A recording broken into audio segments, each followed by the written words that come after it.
Welcome to vidonko.com। আমি Srabanti ma'am, তোমাদের ম্যাথসের ma'am. নিয়ে এসেছি নতুন অঙ্ক। চলো দেখিনি কি প্রবলেম আছে সলভ করার জন্য।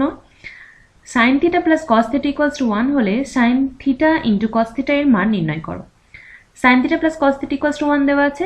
আমরা একটা রিলেশন জানি যে sine square theta plus cos square theta equals to 1 হয়। ঠিক আছে, তো সেটা আগে লিখে নিই। আমরা জানি sine square theta plus cos square theta equals to 1 হয়। ওকে, এরপর এই রিলেশনটাতে আমরা এ স্কোয়ার প্লাস বি স্কোয়ারের ফর্মুলাটা পুট করব।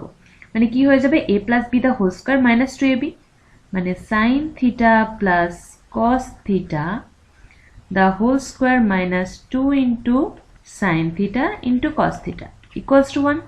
ওকে, এবার সাইন থিটা প্লাস কস থিটার ভ্যালুটা কত আছে, 1 দেওয়া আছে, মানে এটা হয়ে যাবে 1 the whole square minus 2 sine theta into cos theta equals to 1, বা minus 2 sin theta into cos theta equals to 1 minus 1।